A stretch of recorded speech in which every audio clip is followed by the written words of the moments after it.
Man, this is so sad. The season's over. Alexa, please play Despacito. Yes, the 2018 season's finally over. Finally over. Fine. This season. Oh my god. Okay, now I know I made a 50-minute video discussing about the 2017 season, but today we're here to talk about the 2018 season, which has not that much stuff to talk about. But one thing is for certain, this season really sucked. Okay, so you can say the first half of the season was pretty bad, but you know what? I think we need to take a look at this whole season entirely and just see what did we do wrong and what can we do to be better. Let's do it. So the 2018 season, I thought, in short, the 2018 NASCAR Cup Series season, I would say is a season that was good, that was really bad in the first half, but then in the second half, when we switched broadcastings from Fox to NBC, it got really good. Okay, so the first half of the season, it wasn't even really good, really. There were only, in the first half of the season, the races on Fox, there were only a couple races that I liked. The Auto Club 400, the Martinsville, Bristol, Richmond, and Kansas. Those are the only races I liked. The other races, oh my god, they sucked. They sucked. The Daytona 500 was ruined by the last lap pass on Austin Dillon. Atlanta sucked. Las Vegas sucked. Phoenix even sucked. What else sucked? Oh, Texas sucks. Talladega sucks. Let me see what other race. Charlotte sucks. Dover sucks. Pocono, Michigan, Sonoma. They sucked as well. What happened? Why were those races so bad? Well, because we have a terrible aero package, and two, the Sonoma race was a strategy play. And also the Michigan race, I would say, it's good, kind of good, but the only reason why it was good is because, one, Kevin Harvick and Clint Boyd were racing for the rain caution. Now, time to talk about the second half of the season. Boy, oh boy, we switch over to our good friends over at NBC Sports, which I'm glad we did because, one, we have better graphics, we have better commentators, even though for Rick Allen, and there's also Rutledge Wood, and stuff like that. Even Dale Jr. was back. Dale Jr. was even in the role, so, yeah. And when the NBC part of the season kicked in, oh my god, there were a lot of good races. Chicagoland was good. There were passes. It was a good decision to have that race in the 100-degree weather. Daytona was good. Even though it was a wreck fest, it was still good. Better than Dega. That's for certain. Kentucky. Okay, well, yeah, that sucked. New Hampshire. It was actually good. New Hampshire actually produced a good race. Pocono. Well, that sucked. I should go over the races that suck. I know Pocono sucked. Michigan sucked. The fall Texas race sucked because that's the one race I always dread every year. And no, it's not the. I know you're probably wondering, you don't dread the Brickyard 400? Well, no, because I actually really care about Indianapolis, honestly. But yeah, and also Dega sucked. Oh, what do we have here? Wow. Oh man, this is just great. But yeah, like I said, so yeah, you also had Watkins Glen. That was actually a really good race. We had passes, stuff like that, bound for the leads. It was just an overall entertaining race. The leader and the second place were close to one another. And also, it wasn't a great race because, and I would say that was a really, really good race. One of my favorites of the season. Because not only one Chase Elliott won that race, but yeah, pretty much know. Yeah, also, but the best race for me this whole season is the Bristol night race. That race was absolutely fantastic. That race was so good. That it's a good question. Why are we racing at these intermediate tracks? Like, why? Why are we racing at intermediate tracks? We should be racing at short tracks. We can race at Bowman Gray, for Christ's sakes. God. Darlington. Indianapolis was surprisingly a good race because, one, we didn't have no practice or qualifying. We just straight up raced. We arrived at the track and we raced. And then when the playoffs start, good lord, it was just drama. Good lord, it was just drama. The Las Vegas race was actually really, really good. Because one, it's a good thing. It's a good thing that, okay, the Las Vegas fall race, or the not even this fall race, or the one in September was really good. Because you know why? It was really damn hot. So that means it created really, really, really good racing. The Richmond race was a copy of the Richmond fall race was a copy of the Richmond spring race. Now to the Charlotte Roval. The Charlotte Roval is another one of those really, really good races. It's another one of my favorites of the season. Overall, that race was good. It was damn good. That finish right there, where Jimmy Johnson, he didn't care about no playoffs, which honestly he shouldn't.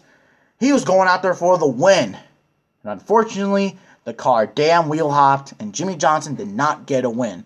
Also, can I also just say that was the only time in the whole entire season where Jimmy Johnson was close to winning a race. Then you get to Dover, which Dover, it sucked as well. Well, the first half, but then when Kevin Harvick got his penalty and stuff like that, oh, it created a good race. Also, the Talladega race sucked too. I don't need to go over that because one, I mean, Talladega is just so damn awful. It was just so damn awful this season. The only good part of the race was the final 2 laps of the race. Dear Lord. Also, Eric Almirola won a race. That was just great. Kansas, somewhat of a good race, I would say. I don't even remember. It was actually a race where it didn't have any playoff drama, which honestly, for me, I honestly want a damn playoff race that doesn't have any championship implications. This is a game moment this is a big moment of the game or something like that. NASCAR's not a stick and ball sport, people. Martinsville was also a good race because one, short tracks are absolutely fantastic. They're absolutely fantastic. And that drama at the end, and all that tempers flaring at the end, that wasn't playoff drama. That was tempers flaring at Martinsville. And it was great. Texas sucked. I don't need to go over that. ISM Connect, or Phoenix, the reconfigured Phoenix. I absolutely love that track now. I think that track nowadays, I think that they did a good decision reconfiguring this racetrack because one, it was great. It was a really, really good race. Even though there's playoff drama in there, which I kind of don't like, but hey, at least it was exciting and stuff like that. Now we get to Homestead. Homestead is one of the best mile and a halves all time. And it's really going to upset me because, one, we're not going to have this, type of racing for next year. I mean, we're going to have pretty much an unknown aero package. We don't know what the hell it's going to do. It's probably going to create a race, like a restrictor plate race, like a Daytona or Dega or something like that, most likely. And, to me, the race that day, was pretty much good overall. You can basically see right here that personally for me, so now we get to what was the best half of the season. Honestly, the second half of the season was the best. Because not only we had really, really good races in the summertime, and also the playoff races were really, really good. I would have to say so myself. Now time to talk about who was the best broadcast for this season. Honestly, for me, it has to be NBC. NBC really stepped up by their game from last year. Their coverage was okay last year. But this year they stepped it up. I think they did so much better than what Fox can do. Because Fox, I don't know about you, but the Fox commentators kind of irritate me a little bit. I think especially maybe Darrell Waltrip kind of irritates me and stuff like that. But for the NBC guys, they don't talk casually. They give you information, detailed information. Like in the Watkins Glen race, they were going over every single gap the leader was in that race. They weren't talking casually. And also, it was a great idea that you have the drivers and that you had Dale Jr. and Jeff Burton, the driver, and Steve Letarte, the crew chief, and then it created a really, really good, it was a really, really good combination. We don't have to have Rick Allen or anyone in there and stuff like that. Now, do I think NBC can be better? Yeah, just take Rick Allen out of the booth and put either Lee Diffie, no, he's doing IndyCar, never mind, or Alan Bestwick in there. There's a guy named Alan Bestwick out there. He's a really good commentator. I'm just pointing that out there. But also, this NASCAR season was actually pretty good for me because, one, my favorite driver, Chase Elliott, finally, won a race. He won freaking 3 races. So I'm like, woo boy, this is really good. You know, stuff like that. So yeah, it was a really good year to be a Chase Elliott fan, and not a good year to be a Jimmy Johnson or Kyle Larson fan. And also the car manufacturer this year that really impressed me was Ford. I thought they were gonna suck, but no, Ford proved their muscle. They even won the championship, even though it was a really gimmicky championship. Toyota was good, and Chevy, well, they suck pretty much all this year. Yeah, GM, I absolutely hate you. So that right there was basically a review of the 2018 season for me. Overall, this season it was okay. I think it's it's the one NASCAR season where a lot of stuff, it was pretty much a really of a crap of a season. I mean, it was really similar, I feel like, to really similar to 2015, which, yeah, that season wasn't really good. Honestly, and stuff like that. And now to talk about the champion of the season. So yeah, Joey Logano won the NASCAR Cup Series championship, and honestly, now actually looking at other people's videos, now I think that Logano deserves half of this championship, but there's another half where I think he doesn't deserve it. Now, yeah, he has been consistent. Really, when the playoffs began. He's been consistent the first half of the season. But really, I feel like that, how can he win just 2 races and then just go ahead and win the championship under this playoff system, which is about winning? Now, in the old Winston Cup format, you can be consistent and just win 2 races, stuff like that. Well, I don't know. Maybe I'll get over Logano's championship, and maybe I'll be like, you know what, Logano, he completely deserves it. And stuff like that. But I still don't think he deserves it.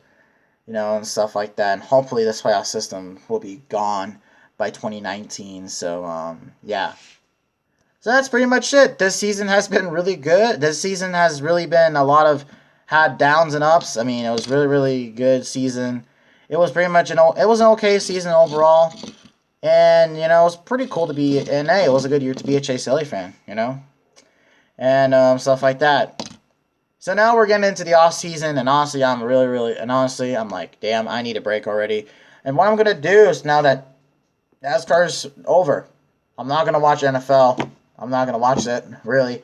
I'll try to stick to some Raiders games, but not much, because I'm not much of a football fan, really. But here's something else. I will watch the Super Bowl, and then after that, I'm like, and then after that, NASCAR will be back with the Clash for Speed Weeks next season. So anyways, thank you guys so much for watching. This is overall, okay season for NASCAR, and hopefully 2019 will be better. Okay, seriously, when I look up Spyderco 64 on Google, I get fucking this. What the hell?